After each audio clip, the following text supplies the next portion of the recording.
Joining us now, Congressman Byron Donalds. Congressman, you're a student of history. You know U.S. history.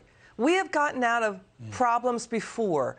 We've gotten out of wars in the past. We've gotten out of crises in the past. Now there's a big debate in Washington. How do we get out of this? Let's listen to former President Trump tearing into Biden for, quote, playing into Putin's hand. Talk is growing. Trump's going to run again. Watch this. I think we're going to have a tremendous victory in the House. I think we have a really good chance at we have some great people in the Senate. And I think a lot of people are going to be very happy in 2024. We have to take them all back. I rebuilt our whole nuclear arsenal. Stronger, bigger, better than ever before. It's better and it's bigger than Russia. He should say, we are a nuclear nation and we don't want war and we don't want to wipe out anything to do, and we don't want to wipe out Russia. He keeps saying that they are a nuclear nation. We don't want war. And he's playing right into Putin's hands when he does that. This horrible, horrible situation happened in Afghanistan. It's not even believable how incompetent it was, the way they withdrew or surrendered or whatever you want to call it. Bad things started happening for our country. The border's bad. A lot of things are bad. Inflation's bad. Putin was watching, and President Xi was watching, and the leaders in Iran were watching, and Kim Jong-un was watching, North Korea. They were all watching, Sean, and I'll tell you, bad things started to happen. They no longer respect our country, and that's how this came about. Congressman, what do you think? You know, some critics out there say, can Trump get past the Capitol riots, the voter fraud claims, and his multiple probes? What do you think? Absolutely. I think he can get past it. By the way, it's good to be back with you, Liz. He can definitely get past it because what America has seen over the last 15 months is a systematic failure from Joe Biden and from the White House and from congressional Democrats.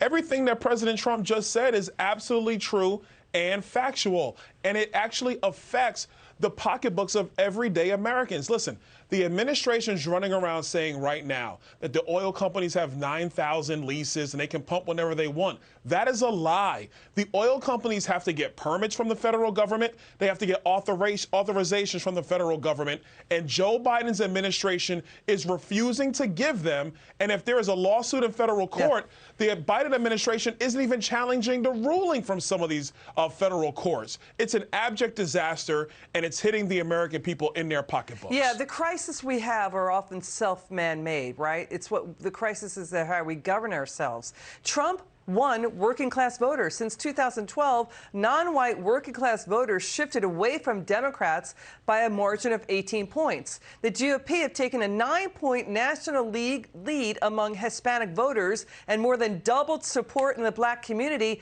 to 27%. That's according to a Wall Street Journal survey. So that's happening right now. The Democrats are losing their voter bases.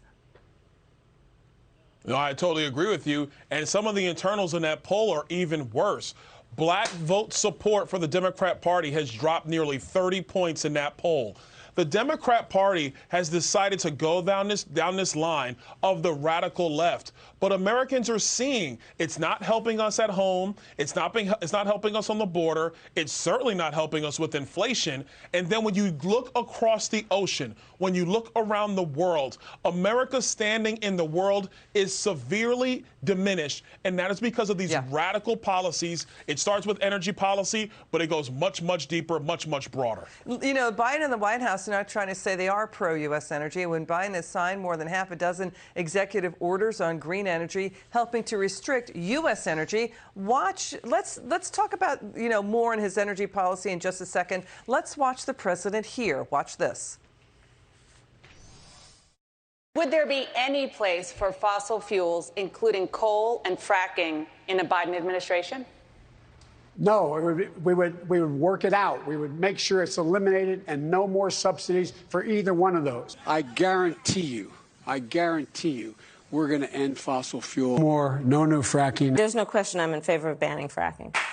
I am not banning fracking, period. I make it clear, I do not propose banning fracking. Joe Biden will not ban fracking. That is a fact. So you see that, right? They're flipping, flopping all the time on this. By the way, Republicans in House Energy and Commerce now probing climate change groups, saying that they're getting funding via a foundation in California from Russia. These climate change groups deny that. In other words, Russia's trying to undercut things like U.S. fracking. So listen, what you heard with that sound before and what we just told you. Can you put this all together? Listen. A couple things have happened. First of all, the Democrats have lied to us about what they want to do with the energy complex. They simply do not want to continue fossil fuels. That's why they're not lifting a finger about $8 gallons of gas in California or $4.50 in the state of Florida. They're not lifting a finger because they want high energy prices, and they've actually wanted it for quite some time. They are wed to this Green New Deal policy. They are perfectly fine with being green here in the United States while African kids are mining cobalt with their bare hands to supply the solar panels and the batteries necessary for the United States to buy to accomplish a Green New Deal. That's where they are. They're not going to change. That's why Joe Biden is not saying there's any solutions to what's happening here. There are solutions. It's just that their party does not want to embrace them. And when it comes to general elections, that's when the flip-flop occurs. What we have seen is the greatest bait and switch in American history, and it deals directly with energy, the thing that manages all other parts of our economy that is so intimate to everybody's living here in the United States. Congressman Byron Donalds, always great to have you on. Come back soon.